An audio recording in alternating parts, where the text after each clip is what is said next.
Okay, we're going to get started. Thank you so much for being here. I'm Kate Applebaum. I run communications and events at CID, and we are so lucky to have Bintu, Sakor here today to speak with us. She is a PhD candidate at the Peace Research Institute Oslo and University of Oslo's Department of Political Science. She's here at Harvard as a visiting research scholar. How long are you here? Till this December. Till December. So you have 1 month to catch her live in another conversation, and we're thrilled to have her here before she goes. Her key research areas include political and economic development of sub-Saharan Africa. She's particularly interested in demography, youth bulges, gender, and conflict dynamics in West Africa, particularly the Sahel region.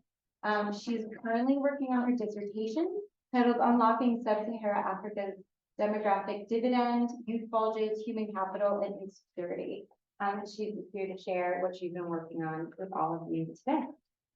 Please enjoy. My last request is everything you're eating with and on is compostable. So at the end of it, please throw it on the compost in the back and come see me at the end if you have any questions about getting more involved with CID, most likely for this semester.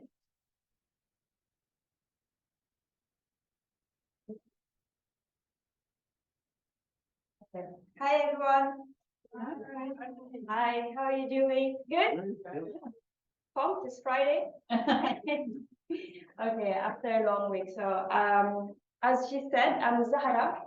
I'm a doctoral student at the Peace Research Institute, but I'm also a visiting scholar here at Harvard, especially the Center for African Studies. And today I'm very grateful to be talking to you guys about a topic which is very related to me, personal level, but also a topic that is of my interest because of my research background. Right? So I'm very honored to be here and meet you all and share my research, but also my personal knowledge. And feel free to ask any questions. Okay, so recently the New York Times published a paper or an article saying that the world is becoming more African. I don't know, did any of you guys read it? Okay, you should read it, it's quite interesting. So the article claims that 1 in 4 people in the world by 2050 will be African, right? So just to give you a bit of an idea, because we like data and statistics here so much at Harvard. So after the World War II, the Second War, the European share of the European population was 22%, right? After the war, in 2023, it is 9%. And in 2050, this is expected to even decrease to 7.5%.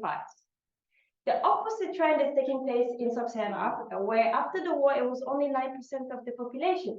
And now they're expecting by 2050, it's going to be 25% of the world. So this has huge implications for sub-Saharan Africa because it means that they're going to have more political or geopolitical influence, as we can see in terms of China and all these countries.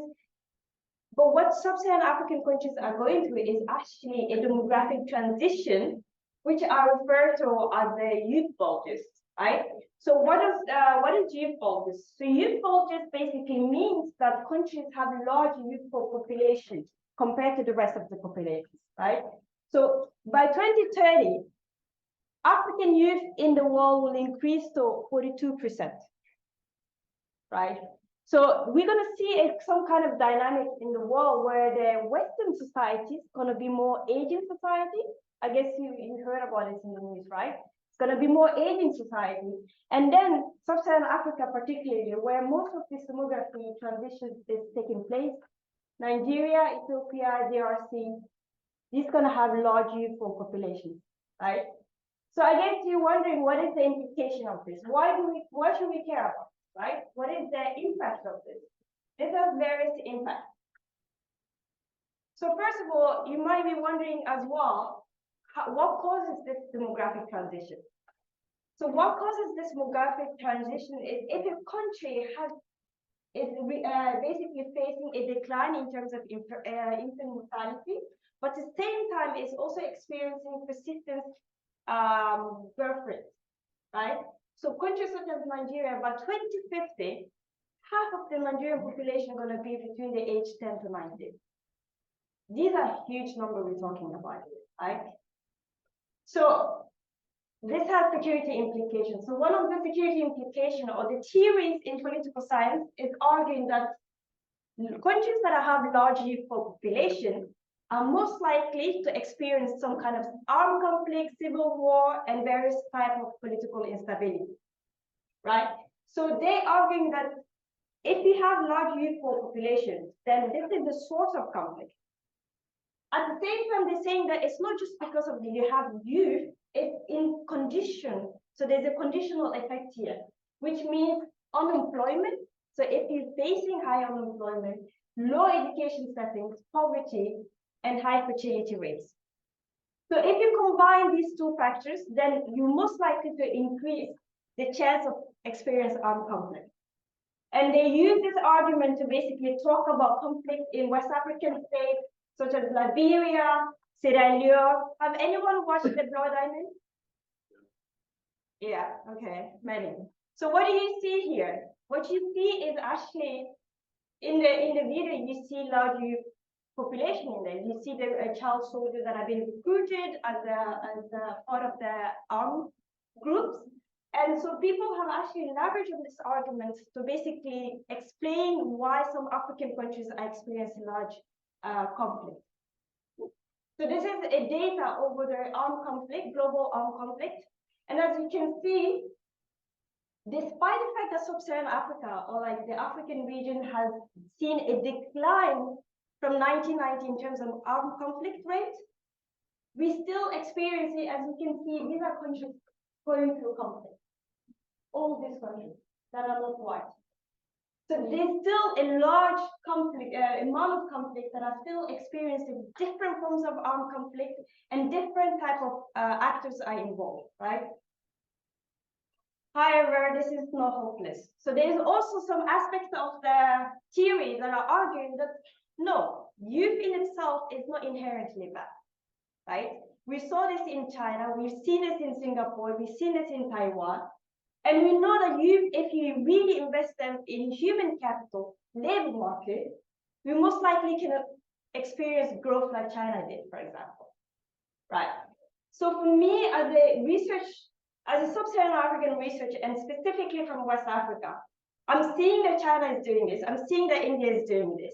So for me, the question is, what can sub-Saharan Africa do, and what can West African countries do? And keep in mind that most of these countries are characterized as fragile or failed state. So I'm thinking, what can we do in order to leverage on this population?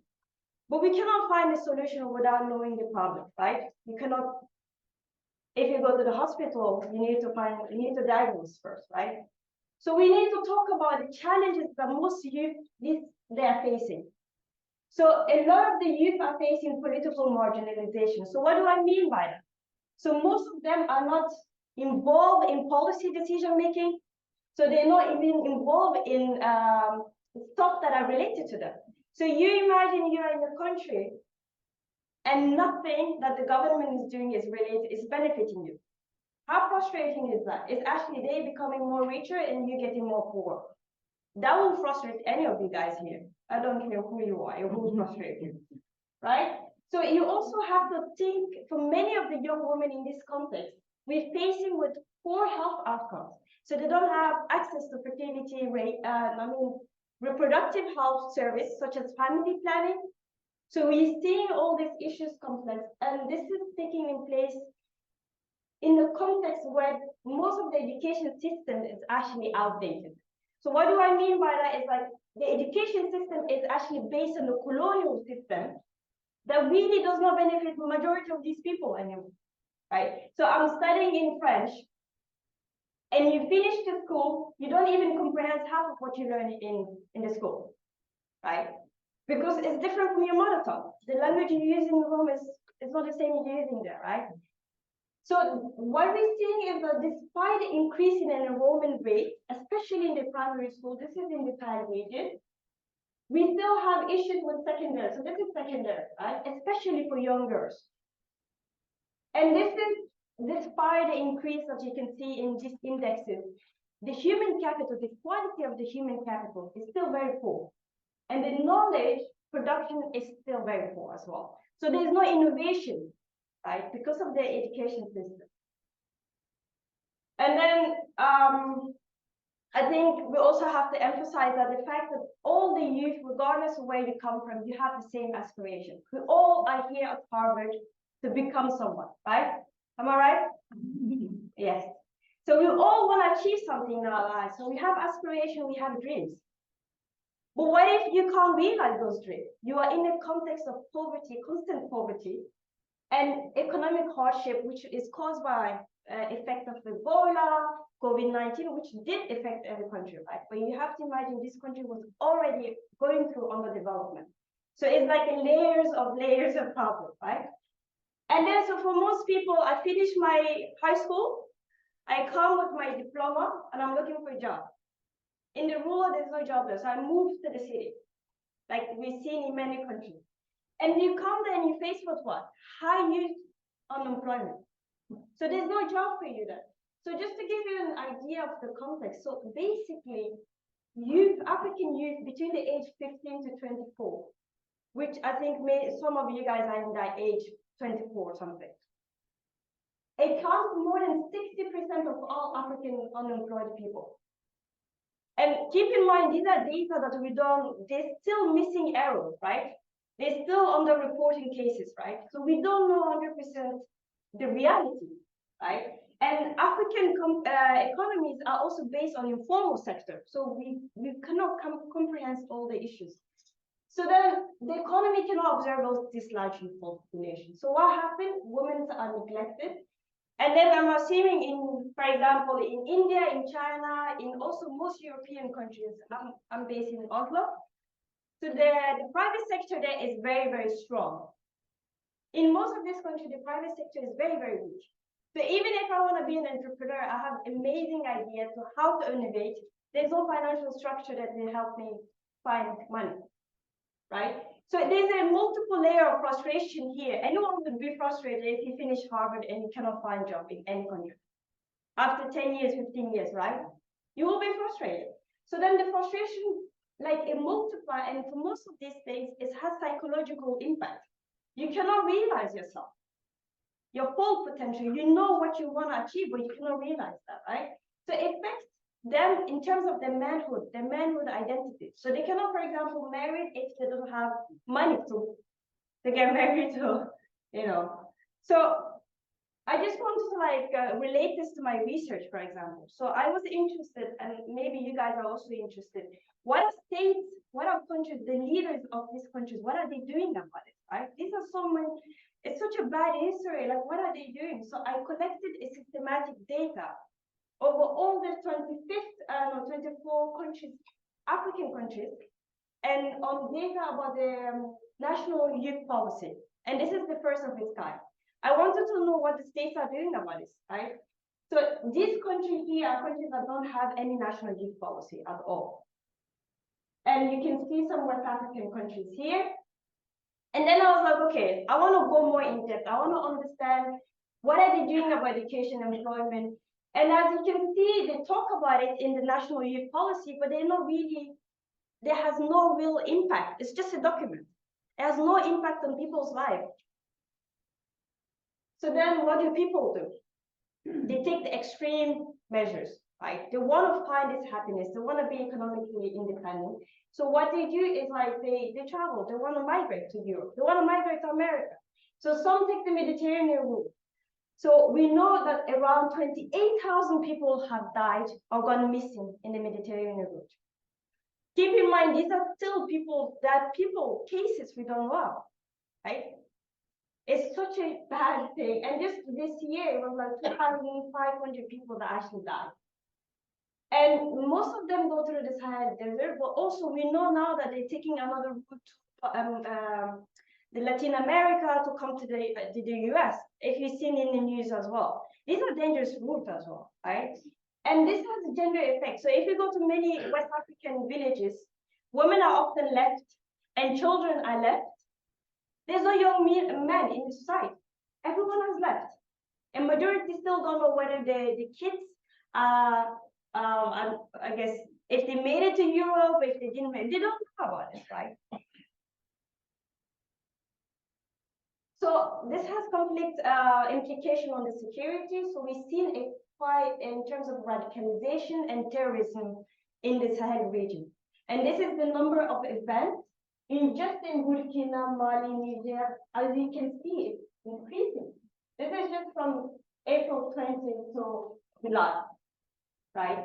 And Burkina Faso alone, which is one of the countries, around 6,000 people have been killed so far this year, and the year has still not ended yet. And then we have thousands of people that have been displaced. We have the issue of sexual violence and rape against women and children, and also men. Don't forget about that as well. And then we see there's some kind of democracy backsliding and the rise of authoritarian regimes.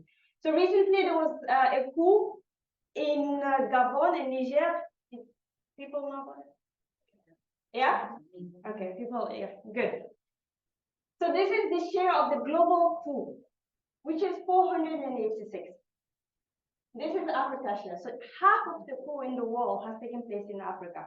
And if you go more in depth, this has mainly taken place in the Francophone countries, which is mainly the West African countries here, right? So this is the ECOWAS countries, and almost all the countries have actually experienced some kind of coup. That's crazy to think about.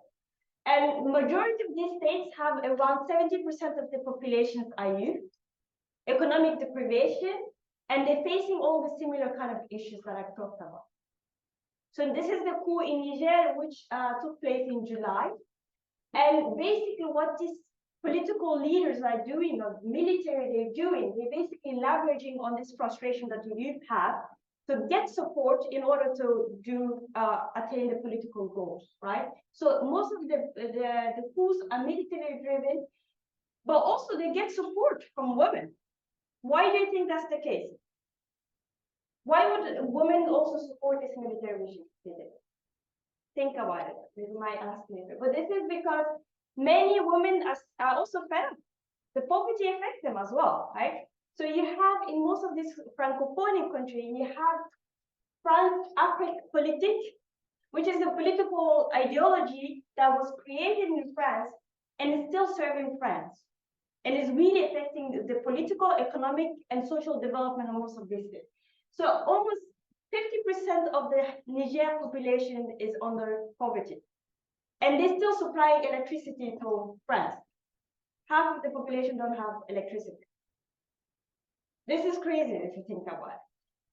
So we know that technology and social media has played a role in mobilizing this youth, but at the same time, it's being used as suppressing tool to suppress youth. So youth, once the regime don't want the youth to talk about something, they'll shut down the social media, right?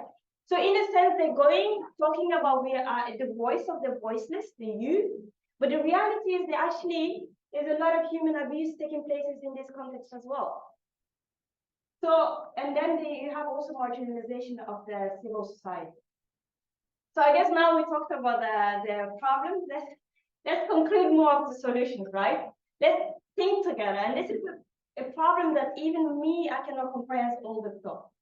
So for me, I think the best way to address this thing from my research and from my personal experience is to have a holistic approach. You cannot just focus on one thing. You need to think about all these things. So we need to strive towards the economic, political, and social dividend. So what do I mean by that? So we need to, first of all, invest in human capital. So education is the basic of everything. If people don't have education, they cannot do anything, right? Your mind is the most important part of your body, beside your heart, of course. So then we also have to create some kind of conditions that foster economic opportunity, right? In South Korea, when they wanted to develop, they really invested in entrepreneurship. People that had ideas, they come, they give them the money. And this is how we see the technological development in South Korea. So we need to reduce the economic vulnerability, meaning which will also reduce recruitment as well. And I think that this is through entrepreneurship. But I'm really looking forward to hear your opinion. And one thing I want to highlight is also urbanization. In most of the research, people are not talking about urbanization, or they make it look like it's really bad thing. It's not a bad thing if you do the right investment in the city so that people's conditions of living is good, right? And this can also reduce the burden on climate, right? And reduce the, I guess, reliance on some of these natural resources in most of this country, right? So you have to remember that by 2050, the 25 fastest growing city in the world going to be from Africa, beside India. So you cannot change our values. You just have to find a way to improve the situation, right? And I think for me personally, this unequal migration. So imagine you were American and you couldn't get a visa to go to Europe, right? But you see all the Europeans coming here whenever they want to. Like, wouldn't you be frustrated? You can't even access a visa, but they come whenever. They just need to book the hotel and then they're there. That's like, I don't, I think, yeah, we can talk about it. No, but it's just like, time the wall. I'm like, how did people sign this kind of agreement? I don't know. But anyway, so I think we need to think about also broadening from the economic, but also political dimension. So that means that we need to address the poor governance in this system. The root cause of this is poor governance, poor leaderships, right? And I think that this also is linked to mismanagement of the natural resources. So you have a resources that are supposed to benefit the population, but you are using it to become richer. This is not a good thing. So I think this will help us to really enhance social cohesion and political inclusion. And most of these young people have this sense of, I don't belong here. What's my purpose? We need to reduce this sense because everyone needs a purpose to, to continue with your life and your studies, and you need to have some kind of purpose to keep you holding. And I think that also fostering intergenerational conversation between the elderly and also the young, and transfer of knowledge is very important in this society, right? And increasingly, through this, we can create some kind of inclusive leadership approach based on transparency and accountability. And also rule of law is important. So lastly, I also think that we have this conception that foreign aid will save Africa. I disagree with this.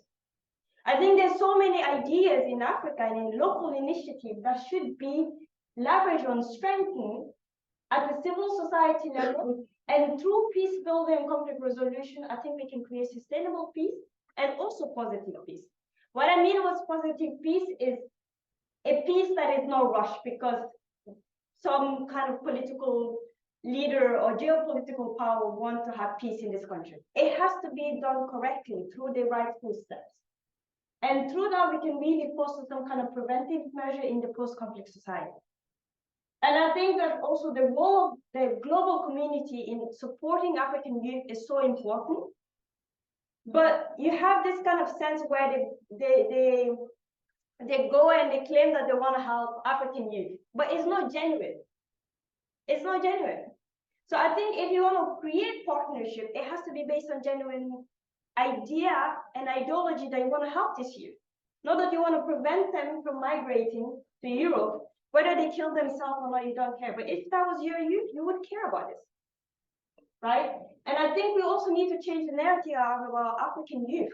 If you tell someone you're a bad person, you're a rebel, if you tell me negative things day in and day out, I'll become one. Because it's psychological. What you hear every day is what you become, right? So this is very important. And lastly, this cannot take place without women empowerment. Women are the key of most of this society. So we need to promote, not just protect their rights, but also promote inclusive and gender economic growth. Meaning we need to address this gender inequality in both in education, but also the labor market. And also, this can only be taking place if they have good health to even be at the workplace, right? And then with that, I want to thank you with my friends from Senegal. Thank you.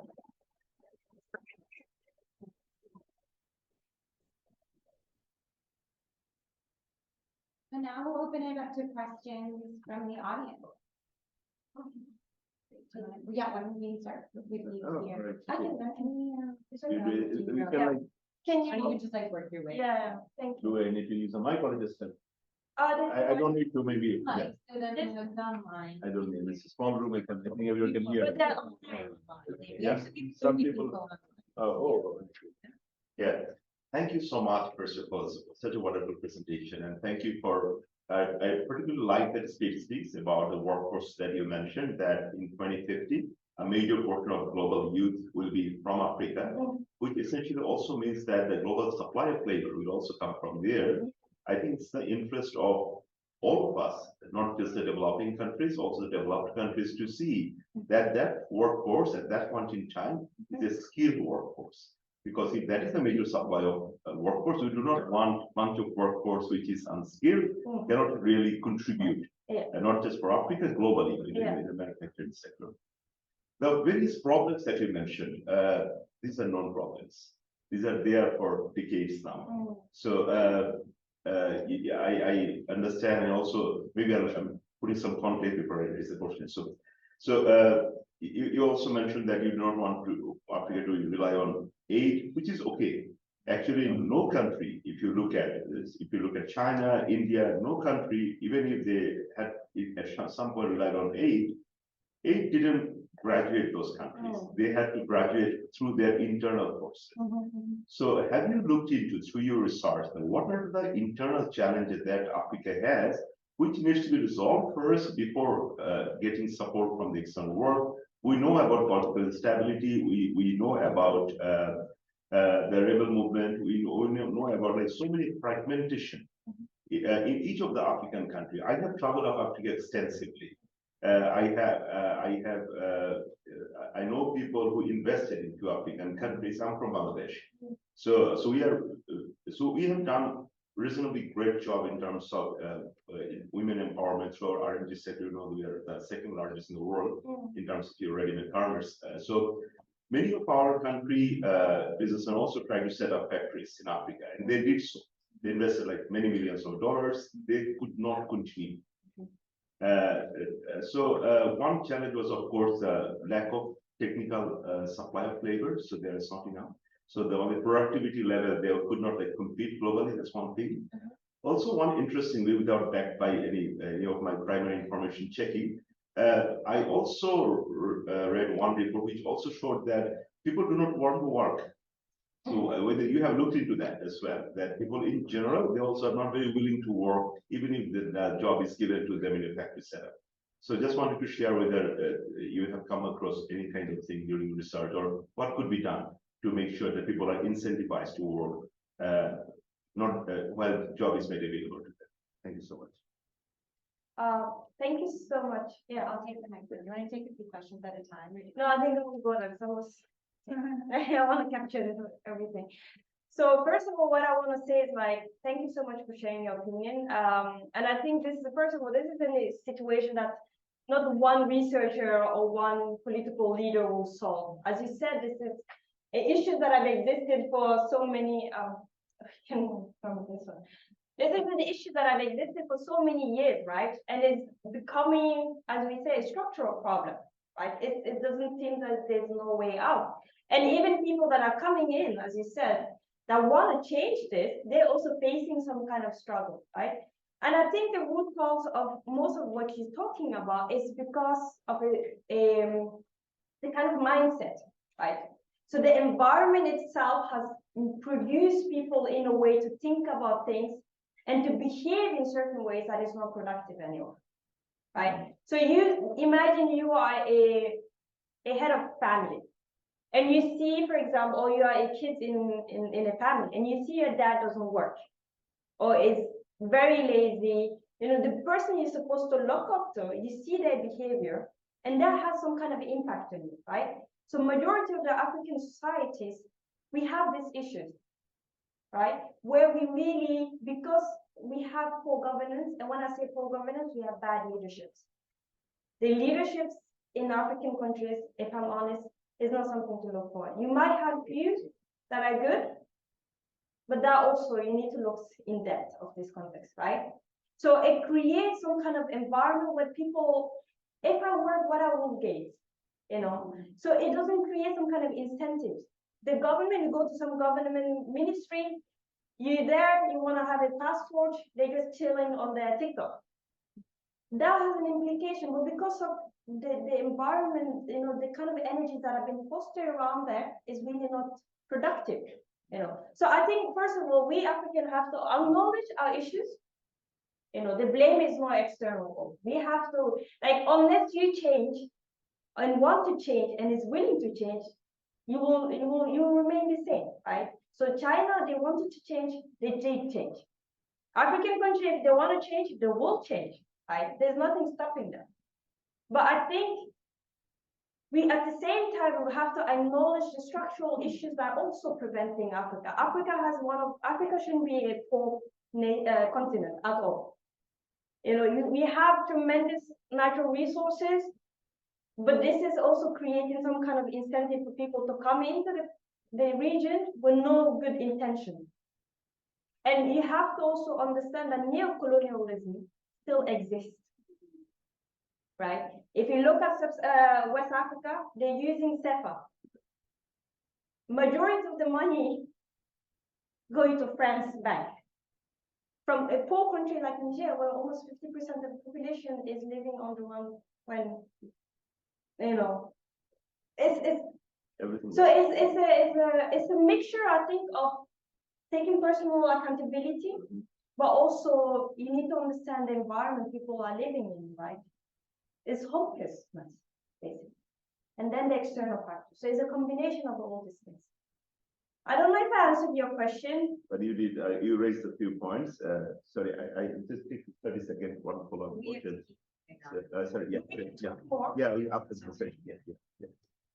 I think him, and then him, and her, and then her. Thank you. I'm thanking for that really interesting presentation.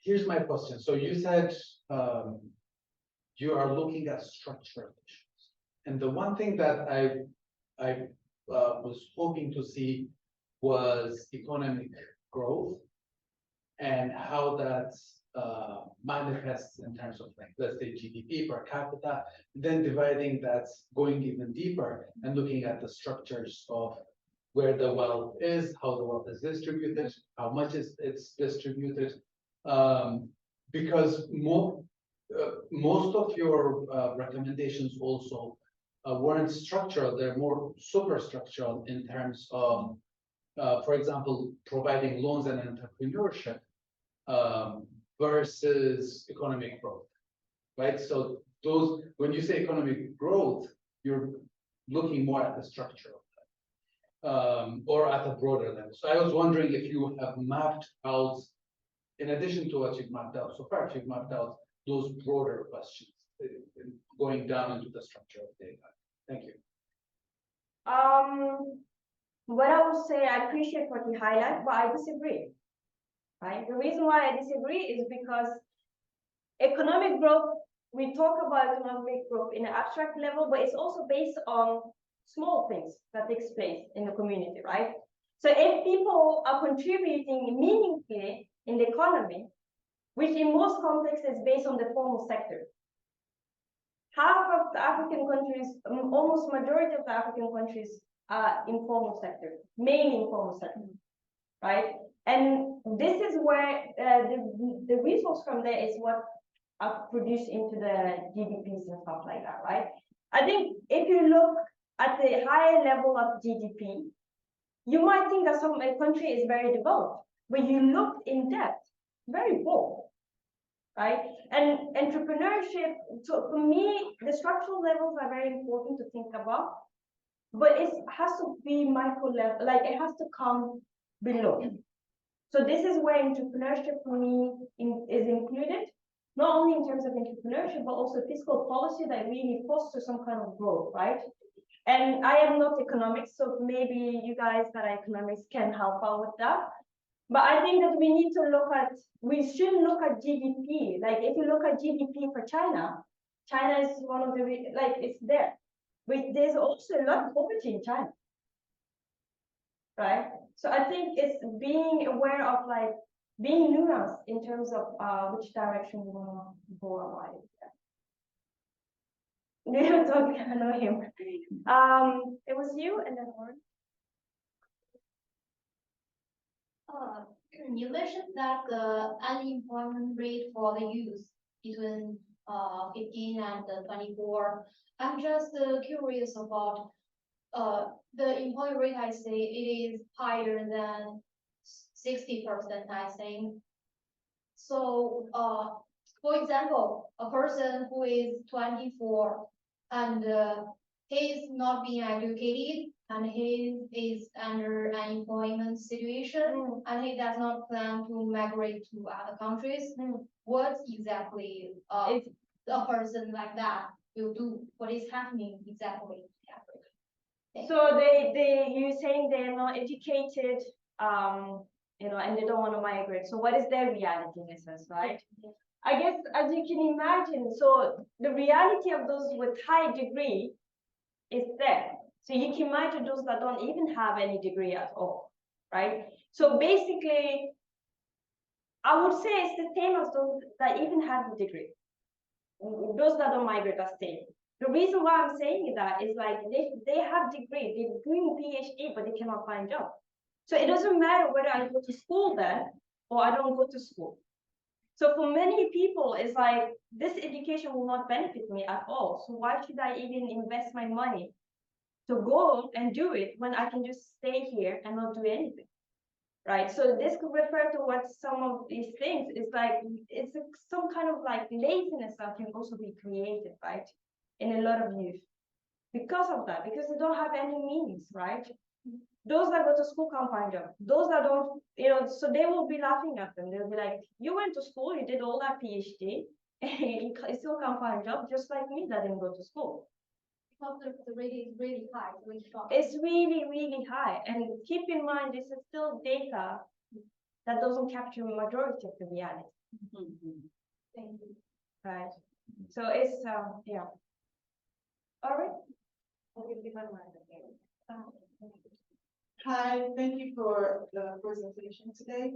I can relate to what you're saying, and no one will understand it if they not live in that condition, if they don't have people who are currently living in that condition. I want to highlight a few points. When you talk about education, I know that in Africa, a lot of people are educated. We love education a lot. But the problem is after education, there are no jobs in the country. So it feels like education is redundant if you have a master's and end up selling stuff in the market because there are no jobs. So if there are no jobs created for people educated, then education is like non-existent. And that's what I like to highlight on the skill development, because now you have power to start your own business, power to find a craft that you can do and start making money out of it. And then we know the power of policies and the power of politics in Africa. Without the proper policies, everything we try to do will be stopped. Right now, I have a brother in Senegal, and they're telling them, okay, let's round up from the schools. Everyone go back to your country because the election's coming soon. And all the Europeans and Americans are literally traveling out and leaving the Africans there to sort themselves out. And after the election and the killings, they'll come back and continue like life never changed. So we know the problem of politics. I don't know how that can be changed. People in power are not doing anything, and they stay powerful as long as they choose to be. So that the problem sometimes like from the top, bottom, because no matter what you do in the bottom, you cannot break the ceiling. I know this is not part of you, but I believe that's one huge problem we have in Africa, the people in power. Thank you. Can I just say, first of all, thank you so much for sharing your opinion and your story. And I think this is what I'm trying to highlight, right? That many African youth can actually relate to this. If you come from Africa, and even people that are not African youth that have worked in Africa, you can see this dynamic, right?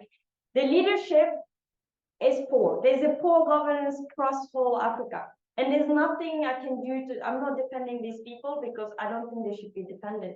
When you see your own youth killing themselves, and you're just sitting there not doing anything. I just came from Dakar, and I was there when the political violence happened. And just 3 days after, there was 15 youth that was found the beach next to my apartment that was found from trying to cross the boat. And this is just like let's say 10 minutes away from the president's house, right? So do you see, like, for me, as someone that see this reality, I'm like, how can we have these people leading us? You know, and there's no goal. So this is the reason why there's no hope. And human, if you don't have a hope, you cannot get up in the morning. You're limited, right? And you see these people becoming richer and richer. So it's a big problem. And I don't think that the solution is also these leaders, but we also have to take accountability of people that allow them to continue leading. You have continents and places, you know, that really support these regimes that are really committing human abuses. As long as their political interest is reserved, then that's fine. And I think that, so it's a complex stuff, and I don't think we really, I don't know, I want to say some kind of hopeful stuff, but I feel really like baffled myself. Like, but these African youth have so much talent. Like, despite all this, you know, let's not take away from that. Despite all the challenge, people are struggling. They're hustling, right? They're trying to make it. And we need to appreciate and recognize that. And really, especially women, we need to really emphasize on that. Thank you. And where are you from? Nigeria. Thank you, Zahara, so much for this. Thank you for sharing your story as well. I think the question I have to maybe pivot towards something kind of global is, if you had unlimited money to implement any single program you want, that would be a first step towards taking advantage of some of this opportunity that you've highlighted and quickly resolving some of the issues, that the really complex and big issues that you've also highlighted. What would that program look like? Oh, why she asked me that? She's putting me on the spot, this woman. I actually want to ask you, what would you do? Oh, what? No, I have some thoughts, but no, I want to hear your opinion. And I think this is a conversation that we all can bring some kind of idea, right? Because I don't think the solution for Africa maybe might just be by Africa, you know. People that care about Africa have also innovative ideas about how to change the structure, right? But I think, first of all, before answering your question, I think we have to be willing to receive help when there's help there, but it has to be the right help. But also we have to acknowledge our problems, right, as African. But in terms of the policy program that I will implement, for me, I'm very interested in two things, which is education and employment, entrepreneurship. Because I think that in most of these contexts, you can't rely on the government, right? So there has to be, we need to strengthen the private sector to really take up on some of this responsibility, right? Before the private public sector can resolve their own issues. Because that's more flexible. You can actually do something about that, right? You can bring in the kind of investors and all of these things, right? So I think that should be strengthened. So I would invest in programs that are really focusing on education and also on entrepreneurship. And this can be in terms of art. You know, it doesn't have to be people go to school. School is not for everyone, right? So they can, you know, investing in art, there's a lot of talent. So art and all these things are very important. Majority of African countries are based on art and music and stuff like that. So I think there's also, we need to broaden our scope about what is education. Education comes in different shapes and forms. And in addition to that, I think women entrepreneurship. Because women in most of African society, as many of you guys been there in Africa, yeah? Which country? May I ask? Yeah. Ethiopia, Kenya, and South. Okay. Okay, amazing. Then you've been to most part of it. And you see, if you go to the market, it's women and young girls, you know. So I think, and what they're contributing goes to what you said, the GDP and stuff like that, but it's not really channeled through the right way. And most of them are living from day to day. What do I do to feed my kids? What do I do to feed my? So it's not sustainable. So finding a way to really create a chain that really foster this kind of entrepreneurship, but also contribute to the higher GDP. I think this is one of the thing I would be interested in developing. I will also invest in. I have money. Any two questions? Or one more question or two quick ones? Okay, just two quick ones. No, it's Thank you so much for this. It's fascinating. So have you, to what extent have you examined the bureaucratic structures and processes that facilitate entrepreneurship in the respective countries that you researched here? From my experience in promoting women's entrepreneurship, the formalization of companies is one of the most challenging aspects of getting to entrepreneurship growth, particularly for women who are time poor. And these processes are just so time intensive, but also often involve a lot of corruption. So it seems like that could be a sweet spot area in terms of both tackling one of the main kind of touch points from a corruption standpoint, while facilitating more of the type of entrepreneurship that you're talking about by simplifying these bureaucratic measures to like formalization and taxation. I mean, I'm saying that as if it's easy, it's not, but it's just one channel that came to mind. Yeah, and I think that's just one of the policies or ideas we could invest in actually. And I just wanted to highlight that in addition to what you said, I agree with you because these are structural processes that are really limiting women. You know, if you are in the private or formal sector and you don't pay tax, or you're in the informal sector and you pay tax and you want to register and they create issues, you will prefer to stay there, right? So then really facilitating this will be, and corruption is a big issue in Africa. So like regardless. So I think addressing it. But one thing I also want to say, I myself, I'm a social entrepreneur. And one of the key things is like women there's some kind of need for business education, business development in itself, right? So many of them have idea, but how do we transform this idea into sustainable businesses that can be scaled up across, right? And I think that the need for the human capital aspect of this is very, very needy as well as we address all these things. But I do agree with you, and thank you for highlighting that. Last question. Yeah, so thank you so much for your presentation. It was very enlightening. I guess my question is more related to something that you mentioned in the presentation about trust building.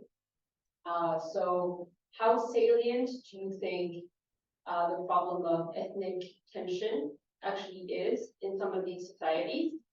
Because like I keep wondering, I've worked in some of these countries and I keep wondering like how can growth, economic growth, social development can truly be achieved when these underlying problems are still unresolved, right? When there's that many fractures within society.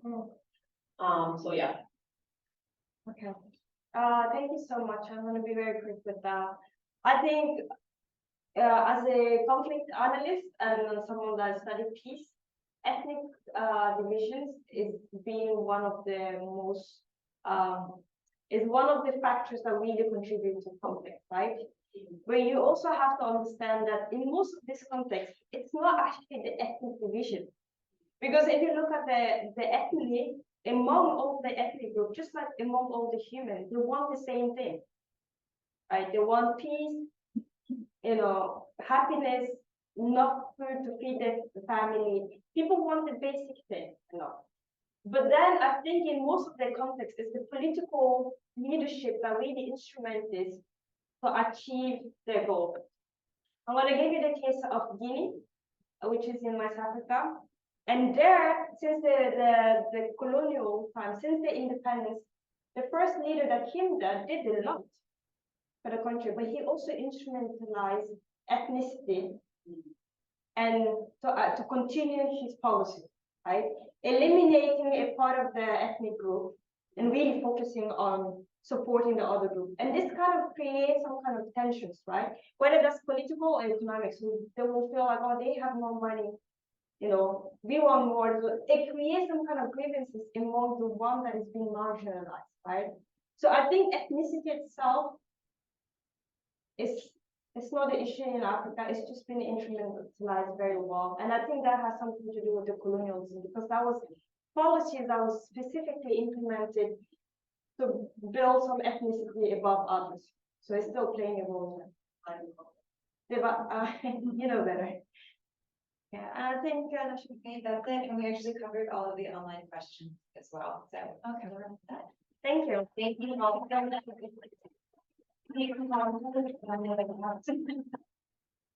Thank you guys. Thank you for coming. Thank